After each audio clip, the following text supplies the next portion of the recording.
Hi, I'm Paul Alder. I'm the head designer here and founder of Vistafolia. So I'm here today to explain to you in 3 easy steps how you're going to make this planter.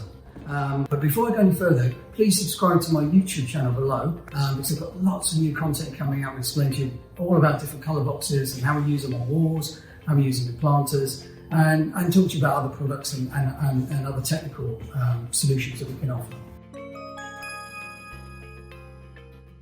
Okay, let's begin. So I'm going to talk you through the 3 easy steps to make that wonderful planter. So you're going to start off with your aluminium powder coated planter, which is about 31 inches long by about 8 inches deep.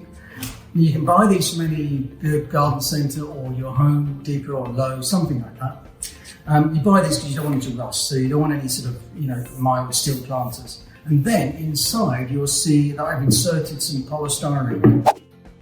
Okay, step 2 is the polystyrene. Now, again, this can be bought from your Home Depot or your Lowe's or your garden centre or builders merchants, any good one. And you cut this from a sheet of larger polystyrene. You can get a few of these out, it's quite cheap. You cut it with a bread knife, it's really easy to cut. And then that will just be cut to the inner measurements of this planter, so you just slot it in.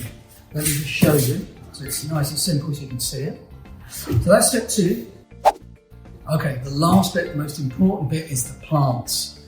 Now these plants have been developed to have UV stability and fire retardancy. Now we've blended these 2 chemicals. There's nothing else on the market that does that. We've all ours is tested and we've proven here. Now let me just show you the boxes. See what we're buying. I'm just going to slide these over so the camera can pick it up. So we're going to be using a lush green texture box, which is basically the whole backdrop of the planting, and then we highlight that with the lovely forest flame, which is a beautiful red leaf. It's fantastic. You'll see it in a minute. I'll start opening these up. Let me just open this box up so you can see how these are packed. Really well packed. Your divider in here, you can see there's about 35 to 38 different parts in there that all put in groups, and you'll see that how I've laid them out, and that's how you use them for efficiency. You want these to keep that nicely organised. The forest flame, really lovely. I love these. We've only just brought this one out. This is one of our newest plants. And then when you get these out of the box, the most important thing is to open them up. You really need to sort of manipulate these so you get a nice full looking plant. Look at that. Isn't that wonderful? So then we're going to use those in a minute. So what I'm going to do first is, on this stage 3, is really talk you through it. So I've basically opened my lush green texture box and I put them all into groups. And I'm going to use the bigger plants at the back. I'm going to slot these in. These create the backdrop for your display. And see, they just slot in. It's really easy.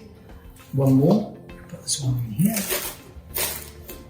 So as I'm building the layers, I'm basically tearing it down. So you're going to get these taller plants at the back. I'm going to pop these ferns slightly in front of this. And then we're going to use a big filler that we always use on these. And you'll see this in the texture box, which is a ruscus. And they're a sort of mixed green, so there's a variegated edge to it. Now again, these scale up from the ivies and, the ferns and the Irish yew. And you get this lovely tearing effect. And then you really want to get some symmetry in here, so you put them either side the groups. Otherwise it looks messy. You don't want that. You want some sort of uniform effect here. And you can see how it's starting to build up, and if the camera can catch that.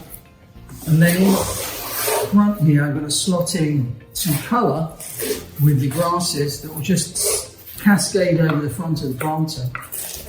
And that just gives you a nice 3-dimensional effects. And then we're going to use these buxus, which are fairly small. Some of these have got the seeds on, and then we've got some evergreens as well. So I'm going to slot these in the corners.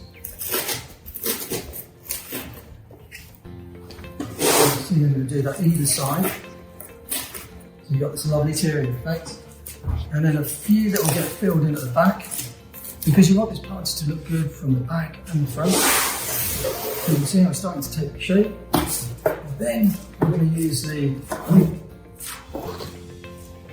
foliage plants, the forest flame, which is a Pyrrhus, and these ones are really going to be the plants that are going to highlight the whole thing.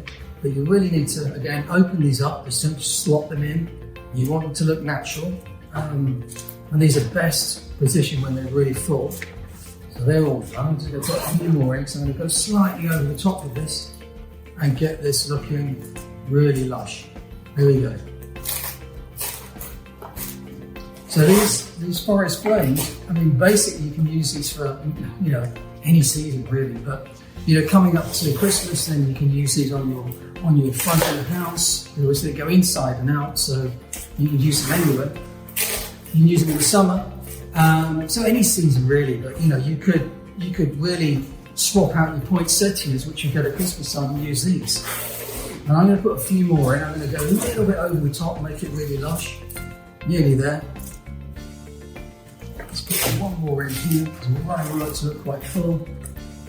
And obviously you can spend a bit more time. I'm just trying to go through this fairly fast so you can see, you know, me putting it together rather than taking the usual time over this. So put one more in here. And there you go, that's it. That's how it's going to look. That's your finished look.